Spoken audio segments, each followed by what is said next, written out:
मेरी बात कोई भी सुनने को तैयार नहीं है। उन्होंने मीडिया चैनल्स पर भी सवाल उठाए थे, उन्होंने कहा कि कोई भी मेरी बात सुनने को तैयार नहीं है।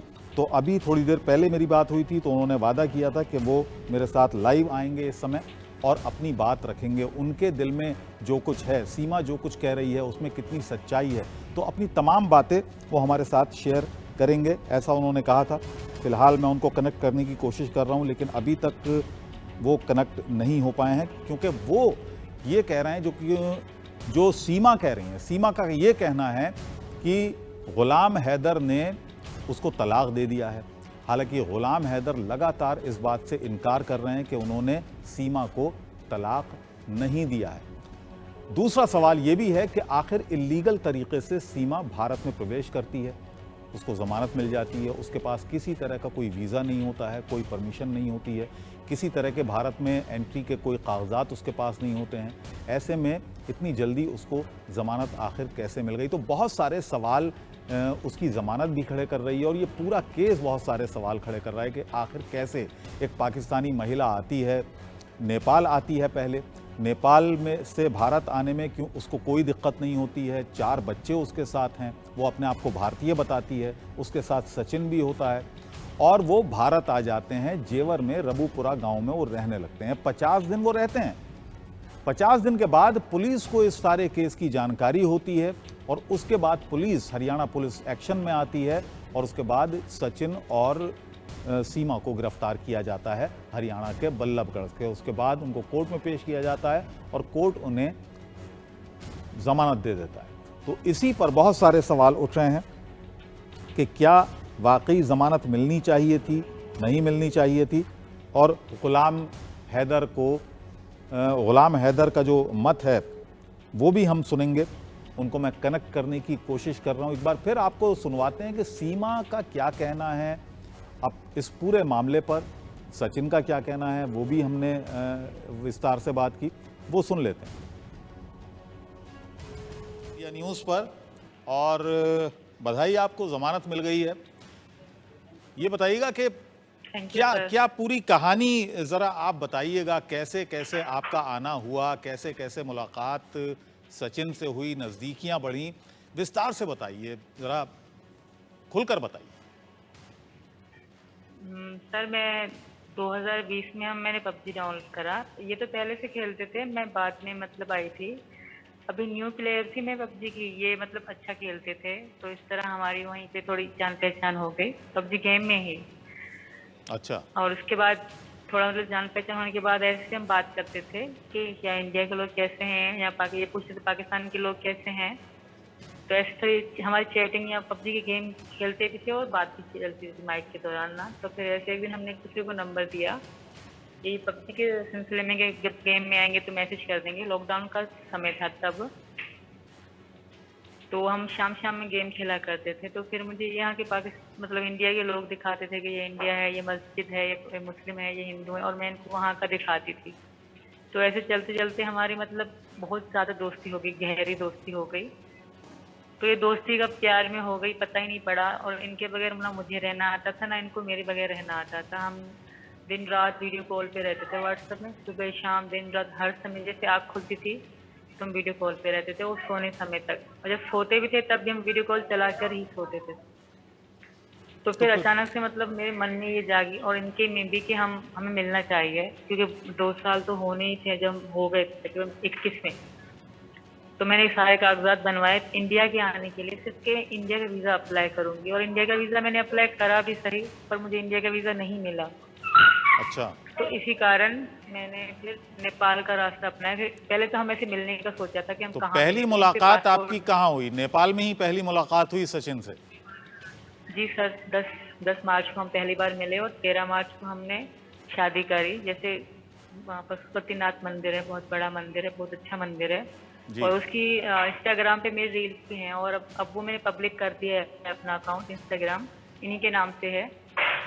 तो उसी की रील भी हैं और हमारी शादी के मतलब उसमें रील हैं। अभी हम पे फ़ोन ना है, तो अभी हम 1-2 दिन में फ़ोन हमें मिल जाएंगे। पुलिस के पास है फ़ोन हमारे, तो सबको पता पड़ जाएगी। उसमें प्रूफ भी है कि हमने शादी जब करी थी।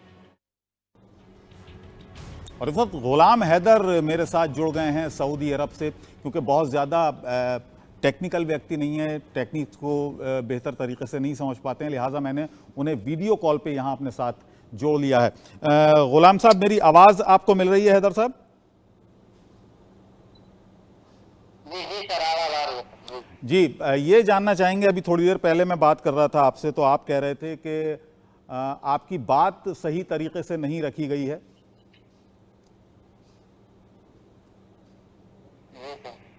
क्या, अब आप बताइएगा, क्या क्या कहना आप चाहते हैं? सीमा अब यहाँ है, हिंदुस्तान में है, यहाँ पर वो कह रही हैं कि आपने उनको तलाक दे दिया है 6 महीने पहले।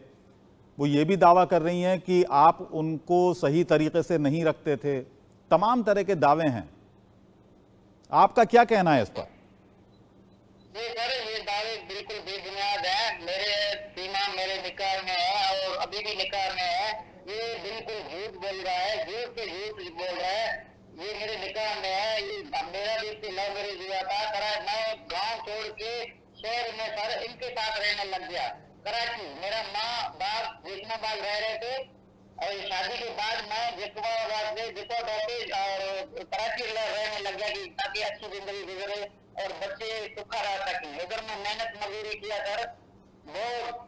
जब मेरे को 3 औलाद हुए, गुर्बत बढ़ता जा रहा। मार्बल टाइल और रक्षा साथ में नहीं चलाया करता था, रक्षा भी चलाता था जाके उनके साथ मेहनत मजदूरी करके फिर दोबारा उनको लेकर आना, पैसे लेना। और 1000-1500 रुपया मैं कमाता था, मेहनत मजदूरी कर रहा था। एक किराए के मकान में रह रहे थे। गुर्बत बढ़ गया। छोटी मेरा घर वाली प्रेजेंट था आखिरी, और जो अभी खरा छोटी बेटी है इसके साथ है।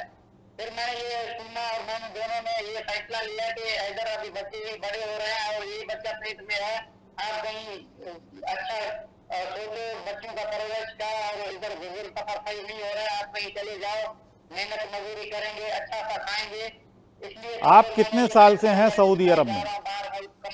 आप सऊदी अरब में, हैदर साहब, आप सऊदी अरब में आप कितने साल से हैं, कितने वर्षों से हैं? तकरीबन 3 साल से, कुछ 2-3 महीने ऊपर है सर। 3 साल से आप वहां पर हैं। ये बताइए कि कितनी जल्दी आप पाकिस्तान आते थे, और आखिरी मुलाकात आपकी सीमा से कितने वक्त पहले हुई थी? मैं जब से आया, शुरू में मेरा इधर से तनख्वाह थोड़ा पुराना नहीं था, नया था। 2 महीना 3 महीना मैंने 45,000 50,000 कमाया। उसके बाद मैंने शुरू किया दूसरी जगह कमाना, तो फिर 70,000 80,000 जैसे मुद्दा बढ़ता गया, जानकारी मिलती गई, मैं मेहनत करता गया। तो अभी मैं कमा रहा था 2 साल से 80,000 90,000 पाकिस्तानी एक महीने का कर। नहीं तो आप, फिर हमने मेहनत मजदूरी करके छोटा घर लिया था कराची भितरियाबाद में। मैंने घर लेके रखा, इनको दिया, ये अच्छे से रह रहे थे। बिल्कुल कोई हमारा झगड़े मसले मसाइल ऐसा बिल्कुल नहीं था। जी सर। वो एक दावा और करती हैं कि आपकी पहले भी एक शादी हो चुकी है, क्या ये सच है? जी, मेरा पहले शादी इससे पहले हुआ था। जब इनसे मेरी लव मैरिज हुई, इसने दावा किया कि अगर अभी हम जो प्यार कर रहे हैं, शहर में रह रहे हैं, तुम्हारे गांव में वो क्या करेगा, उसको तलाक दो। इसके कहने के मुताबिक मतलब हम एक दूसरे से बहुत प्यार कर रहे थे। मैंने अपना घरवाली तक भी तलाक दिया इसकी वजह से। इसके साथ हमारे बहुत मोहब्बत था सर। तो आपने, मेरा घरवाली आप कह रहे हैं घरवाली इसने छुड़ाया। मैं मेहनत मजदूरी करके घर लिया, उसके बावजूद मैं सऊदी अरब आया। ये घर भी बेच के चला गया। ये मोहब्बत की दावेदार तो आपको बहुत मान रहे हैं कि मैं ऐसा प्यार में, मैं ऐसा प्यार में, मुझे इस टाइम प्यार में क्या मिला सर? नहीं, आप ये बताइए, अपने शोहर को छोड़ आप, सकता है, माँ को छोड़ सकता है, बाप को छोड़ सकता है, ये आगे जो जहाँ गया उसको कौन सा फूल चढ़ाएगा? नहीं, आपने भी तो छोड़ा ना गुलाम हैदर साहब। देखिए, आपने भी छोड़ा। मरीज बन चुका है। मैं सरकार से ये अपील कर रहा हूँ कि ये अभी ना महरम के साथ रह रहा है। ये मेरा निकाह में अगर ना मैंने सोचा ना हिंदू धर्म में ना मुस्लिम धर्म में किसी के निकाह में है, तब तक कोई निकाह नहीं हो सकता। ठीक है, चलिए, वैसे आप जो कह रहे हैं, आपने कहा, अगर मैं सही सुना मैंने आपको, तो आपने सीमा के लिए अपनी पहली बीवी को छोड़ दिया था, उनको तलाक दे दी थी। ठीक है, ठीक है। मेरे साथ जी, हमारे कोई झगड़े दिक्कत नहीं था। ये कह रहा था मेरे केबल है तो सऊदी में कमा के पैसे आपको दे रहा ठीक है, चलिए चलिए हेमंत, ठीक है, आप मेरे साथ बने रहिए, मेरे साथ बने रहिए। हेमंत कृष्ण पराशर, ठीक है, अब मैं आपके पास आऊंगा। हेमंत कृष्ण पराशर हमारे साथ इस वक्त जुड़ गए हैं, सीमा और सचिन के वकील हैं। इसके अलावा एक और खास मेहमान हमारे साथ, जानी मानी वकील ज्योति सिक्का भी हमारे साथ जुड़ गई हैं। हेमंत कृष्ण जी, ये बताइएगा, ये कह रहे हैं कि मेरा निकाह हुआ, अभी तक तलाक नहीं हुआ है, वो अभी भी मेरे निकाह में है।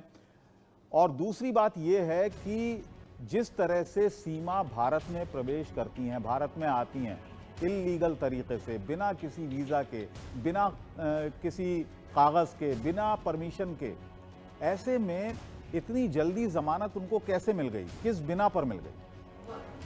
देखिए जमानत के लिए तो हमारा जो इंडियन हमारा जो संविधान है उसमें जो कानून है, कानून के तहत ही मैंने इनकी जमानत ली। दूसरी बात मैंने अभी सीमा के पति हैदर का एक बयान सुना कि मैंने सीमा के लिए अपनी पहली पत्नी को तलाक दे दिया जी। तो हो सकता है कि दूसरी पत्नी को भी तलाक दे दिया हो उसने। नहीं, वो मना कर रहे हैं। जो अपनी पहली पत्नी से ही प्यार नहीं कर रहा था दूसरी को भी वो, छोड़ सकता है। वो मना कर रहे हैं कि उन्होंने सीमा को तलाक नहीं दिया है। अब हम सिर्फ अंदाजे पे नहीं जा सकते। मैं सीमा को नहीं कह रहा, मैं सीमा को नहीं कह रहा, सीमा के लिए पहली पत्नी को तलाक दे दिया। अदालत भी अपने फैसले लेता है, कोई बात देखता है, सबूत देखता है। देखिए अभी मैडम के साथ बस इसको रहने का इजाजत अधिकार कोई भी नहीं दे रहा है। इसको सरकारी क्वार्टर में रखा जाए। मैं नहीं सर तो आपके पास हाई क्वार्टर में रखो, सरकारी कोई धारा है भारत में बहुत सर 1 मिनट पहले मेरी सुन लीजिए। चलिए सुन लीजिए, मेरी सुनो। ठीक है हैदर साहब, सुन लीजिए, सुनिए आप, वकील साहब की सुन लीजिए। जी बताइए वकील साहब। सुन लीजिए हैदर साहब, मेरी सुन लीजिए। आपने सीमा के लिए अपनी पहली पत्नी को क्या तलाक दिया, बताइए। आपने अभी कहा कि मैंने सीमा के लिए पहली पत्नी को तलाक दिया। जी मैं बता रहा हूं, तो आप इसको भी तलाक दे सकते हो। एक मिनट हेमंत जी आपका सवाल मैं पूछ लेता हूं, क्योंकि ये फोन के साथ जुड़े हुए हैं मेरे। हेमंत जी जी साहब। हाँ, हैदर साहब ये बताइएगा, वकील साहब पूछ रहे हैं कि आपने सीमा के लिए अपनी पहली पत्नी को, पहली बीवी को तलाक दिया, ये बात सही है?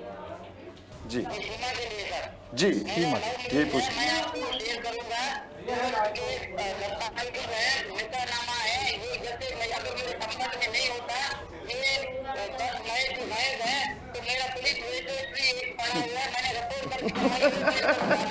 ठीक है, क्या बात कर रहे हैं यार ये।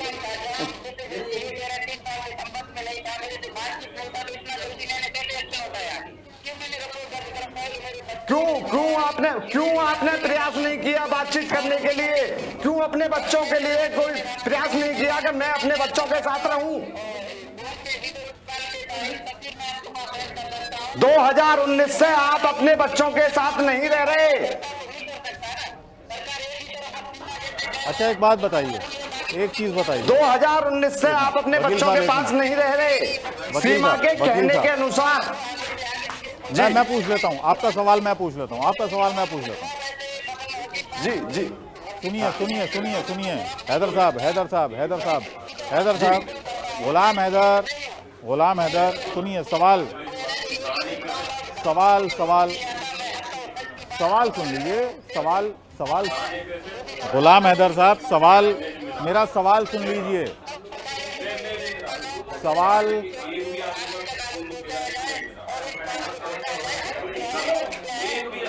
ठीक है, गुलाम जी, मेरा सवाल सुन लीजिए, हेमंत जी एक मिनट, मेरा सवाल सुन लीजिए। हैदर साहब ये बताइएगा, आखिरी बार आप सीमा से कब मिले थे? क्योंकि सीमा का कहना है कि 2021 से आपसे उनका कोई राब्ता नहीं है।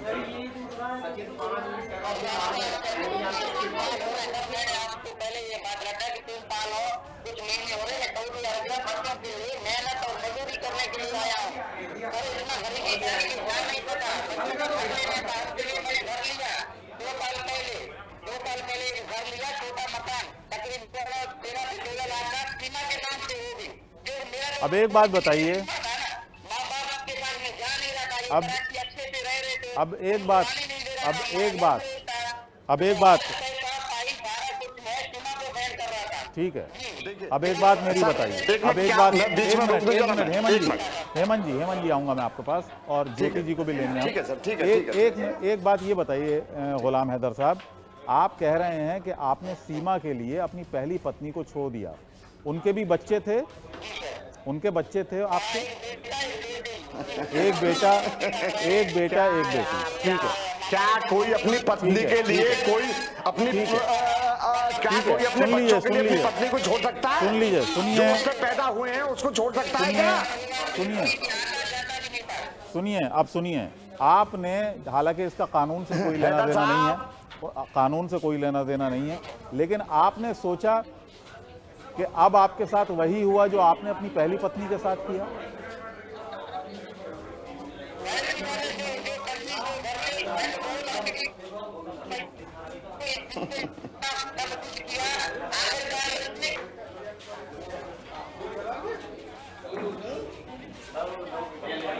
हैदर साहब 1 मिनट, हैदर साहब मेरी सुन लीजिए, हैदर साहब, हैदर भाई 1 मिनट,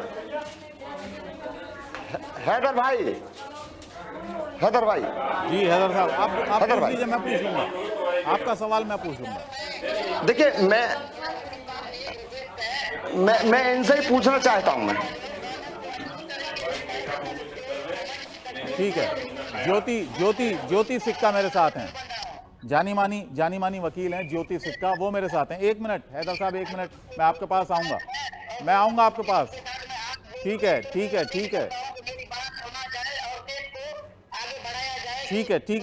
केस आगे ठीक, केस अपनी रफ्तार से आगे बढ़ेगा।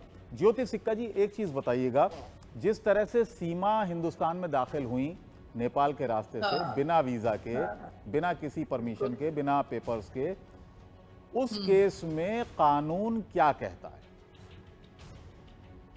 देखिए, इस केस में 2 बातें हैं। पहले तो ये जानना जरूरी है कि इंडियन सिटीजन कौन हो सकता है, और जिस तरह से ये आई, ये ट्रेसपासर कहलाएंगी।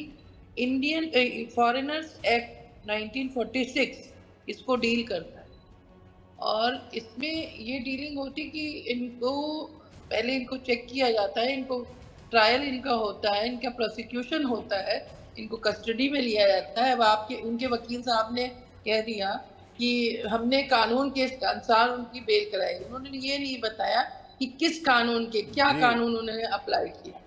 बेल हो गई, ज़रूर उन्होंने अपनी चीज़ें बताई होंगी उसमें, क्योंकि एक प्रिविलेज ये रहती है कि अगर कोई शादी कर ले, इसने शादी कर ली है, अब शादी की है उसकी, लेकिन 4 बच्चे भी हैं, they are illegally entered in this country. तो फॉरेनर्स एक्ट में ये होता है कि इनको प्रोसिक्यूट किया जाता है, ट्रायल चलता है, और ट्रायल चलने के बाद इन्हें 2-4 साल की सजा होती है। काफी शोर आ रहा है पीछे से, ये शायद, और किसके यहाँ? मेरे पास से आ रहा है? आपके पास से नहीं आ रहा है, शायद ये हेमंत जी के आसपास से कहीं शोर आ। हेमंत जी, क्या आप सीमा के घर पर हैं? हेमंत जी? नहीं, मैं सीमा का है, आपके स्टूडियो से लाइव जो आपके वो हैं, सहायक हैं उन्हीं के पास हूँ मैं सर। ठीक है, आपके सहायक जो हैं उन्हीं के पास, उनसे कहिए आसपास। तो उसमें फॉरेनर्स एक्ट में जब प्रोसिक्यूट किया जाता है, उसमें 2 या 4 साल की सजा होती है, और अगर कहीं उसके पास डॉक्यूमेंट्स ऐसे पाए जाते हैं, इस पे भी देखा जाता है कि कहीं ये स्पाई तो नहीं है, तो उस पर ज़्यादा सजा हो जाती है। अदरवाइज अगर इनका कुछ ऐसा नहीं कुछ पाया जाता है तो इन्हें डिपोर्ट कर दिया जाता है, वापस भेज दिया जाता है। वापस कहाँ भेजा जाएगा? 1 मिनट, वापस इनके कंट्री, इनको डिपोर्ट करना, इनकी कंट्री भेजा जाएगा, या जहां से ये आई, नेपाल, क्योंकि वीजा इनके पास नेपाल का था। नहीं, she is citizen of Pakistan. वो उसके पेपर्स जो भी देखे जाएंगे, जो भी उसके पास कागजात हैं, और अगर नहीं भी है वो खुद बता रही है। ज्योति जी मेरी बात सुनिए, ज्योति जी जी हेमंत जी कुछ कहना चाह रहे हैं, उनके वकील हैं, उनके वकील कुछ कहना चाह रहे हैं। ज्योति जी, देखिए हेमंत जी आप अपने आसपास का शोर कम करवाइएगा पहले, क्योंकि हम सुन नहीं पाएंगे आप, यार ये बहुत शोर आ रहा है। एक मिनट, बहुत केओस है, शुरू से मैं सुन रही हूँ, केओस तो बहुत ज्यादा है आपके उसमें प्रोग्राम में। हाँ बताएं।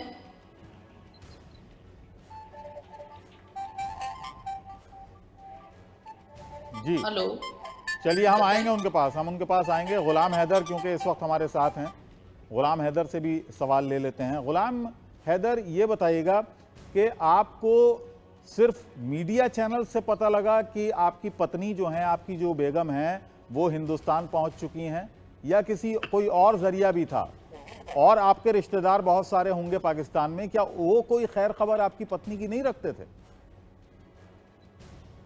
सर ये अकेला रह रहा था, इसका भाई है वो इधर डिप्टी में है, फौजी में है, कोई रेंजर से कोई उर्दू में है, ये उधर होता था। उसी समय ये घर था, कोट बंगला गया हुआ था, शहर का माहौल था, ध्यान नहीं था। ये अपने बच्चों के साथ सुकून में शहर में रह रहा था। पड़ोसियों को ये कहकर गया था इधर मैंने घर बेचा, मैं घर बनाने के लिए तो खैरपुर जा रहा हूँ। जब इसका भाई आया तो बोलता है ये खैरपुर तो आया नहीं। उधर मेरे दारों पे पता चला, वो गिरफ्त भी मेरे पास पड़ा हुआ। मीडिया वाली गए तो बोलते 10 तारीख को सीमा ये कहकर गया कि घर के जो पैसे मिले हैं, मैं ये घर बेचा था इसने, ये घर के पैसे मिले, मैं खैरपुर दूसरा। आप ये बताइए गुलाम हैदर, ये बताइए 2 महीने 3 महीने से आपकी 2 महीने से कुछ कम समय में मैं शाम को बैठा हुआ था, आखिरी गिरफ्त चढ़ा कि सीमा पुलिस कस्टडी में था, भारत में मेरा हो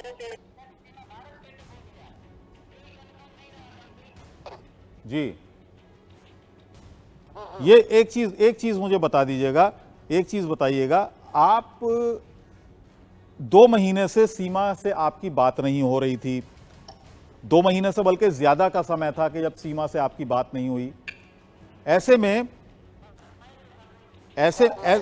में ये बताइएगा कि आपको फिक्र नहीं होती थी कि 2 महीने 3 महीने हो चुके हैं आपकी सीमा से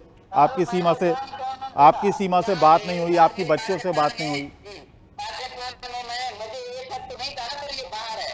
पाकिस्तान में कौन कौन सी जगह हम लोगों ने कोशिश नहीं किया, कहाँ नहीं गए मेरे अब्बू और इनके भाई, दिन रात हम रो रहे थे कि बच्चे है किधर, किसी ने आवाज नहीं किए। कहीं पैसा भी था, घर का पैसा भी इसको था, किसी ने मरगल का इसको आवाज नहीं किया, बस पैसे को लेकर गया। हमारे को ज्यादा शक ऐसे डाउट लग रहा था पैसों के साथ सीमा गायब है, क्या किसी ने आवाज नहीं किया। अच्छा, वो इतनी अच्छी हिंदी बोल रही हैं कि उनको हमें यकीन नहीं हुआ कि ये पाकिस्तान से हैं। आप किस इलाके से हैं कराची के? आपका एक्सेंट बिल्कुल अलग है, आपका जो लबो लहजा है वो बिल्कुल अलग है, और सीमा का जो लबो लहजा है वो पूरी तरह से हिंदुस्तानी है। वो लग ही नहीं रहा था, मैं उनसे बात कर रहा था तो लग ही नहीं रहा था कि वो एक पाकिस्तान की खातून है, पाकिस्तान की महिला है। सर ये कह रहा था कि मैं पबजी गेम के जरिए इतना जो है ना मैं जबान का पक्का हो गया है, तो आपको नहीं पता पाकिस्तानी है ना, इसमें मेरी घरवाली है, 4 बच्चे मेरे उनसे। मैं सिर्फ अभी सरकार से और वकील भाई है बयाना, मैं उनको ये रिक्वेस्ट रखना चाहता हूँ कि मेरी बात को ये ऐसा रखें कि या ये पुलिस कस्टडी में हो, हमें मंजूर है, कोई सजा दे या डिपोर्ट करे। मैं वारिस हूँ, जीतता जाता एक सबूत हूँ, मेरे निकाह में मैं ईश्वर हो रहा हूँ। मुझे ऐसा दुख नहीं है कि ये किसी अल्लाह ना करे हिंदुओं के पास चला गया, मुझे इसलिए अफसोस है, नहीं, मैं उसका वारिस हूँ, 4 बच्चों का बाप। सुनिए हैदर जी, मुझे इसलिए बिल्कुल तकलीफ हो रहा है। ठीक है, सुनिए हैदर जी, मुझे भी सुनिए। ठीक है, उनके वकील साहब कुछ कह रहे हैं, सुनिए, उनके वकील कुछ कह रहे हैं। हैदर साहब सुन लीजिए। हैदर मेरे साहब। बड़े भाई, मेरे बड़े भाई हैदर जी। हाँ, मैं बताऊंगा, वो जो वकील साहब कहेंगे वो मैं आपको बताऊंगा। वकील साहब बोलिए। देखिए मैं अपने बड़े भाई हैदर से ये पूछना चाहूंगा कि क्या इन्होंने सीमा को वहां लाने के लिए कोई कानूनी प्रक्रिया अपनाई? दूसरी बात, सीमा बिल्कुल इनकार कर रही है इनके साथ जाने के लिए। दूसरी बात सर, तीसरी बात, क्या 2019 से जो प्यार ये अपने बच्चों के लिए अब दिखा रहे हैं, वो प्यार इनको क्या अभी उमड़ रहा है कि ये बच्चे अभी लेके जाएंगे?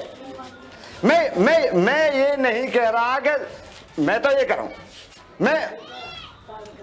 मैं ये भी नहीं कह रहा कि हो सकता है कि सीमा अभी तक तो जांच एजेंसी जो है इसकी जांच कर रही है, हो सकता है कि सीमा का कोई जासूसी एंगल भी निकले। इस बात से मैं इंकार नहीं कर रहा, लेकिन ये जो हैदर साहब है, लेकिन अपनी भावुकता में ना ले जाए इसे। अच्छा ये बताइए, हैदर साहब से मैं पूछ लेता हूँ, ठीक है हेमंत जी, हैदर ये बताइएगा, भावुकता में ना ले। ठीक है, मैं पूछ रहा हूँ, एक मिनट पहले आपका एक सवाल तो पूछ लूं एक मिनट सुन ले मेरी। नहीं, पहले एक और सुन लो।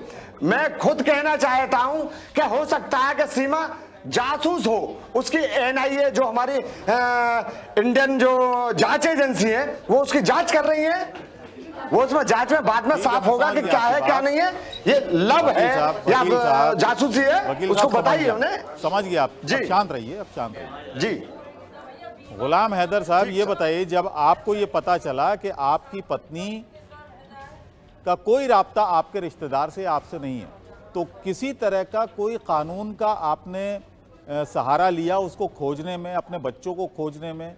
कोई रिपोर्ट आपने वहां दर्ज कराई?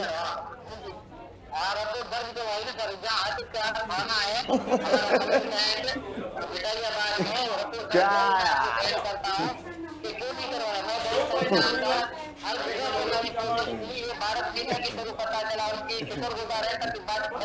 अरे यार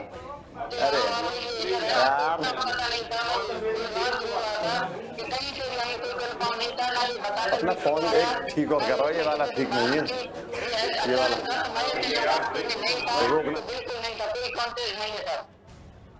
वकील साहब, हेमंत जी, क्या आप सीमा के घर पर हैं? क्योंकि जिस तरह का शोर शराबा आ रहा है हंगामे का, तो लग रहा है कि आप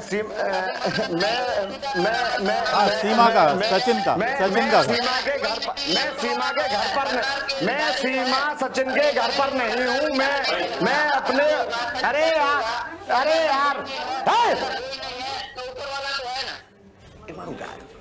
ठीक है, घर पर नहीं हूँ, मैं अपने ऑफिस पर हूँ और वहीं भीड़ लगी हुई है।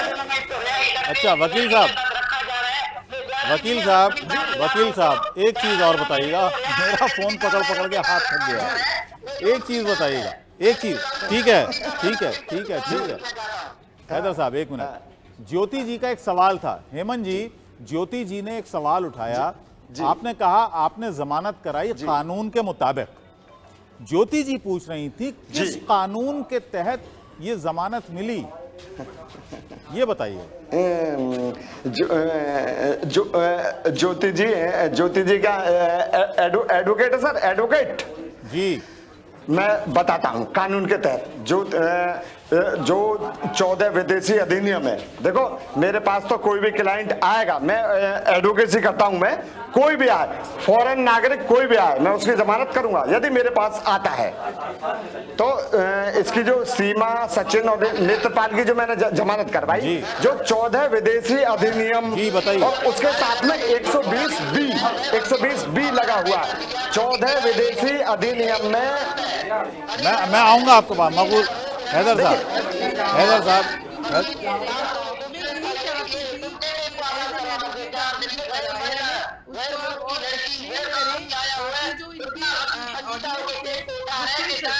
और ये बिल्कुल आपने सही बताया कि इसके तहत। ठीक है ज्योति जी एक मिनट कुछ कह रहे हैं, मैं भी नहीं सुन पाया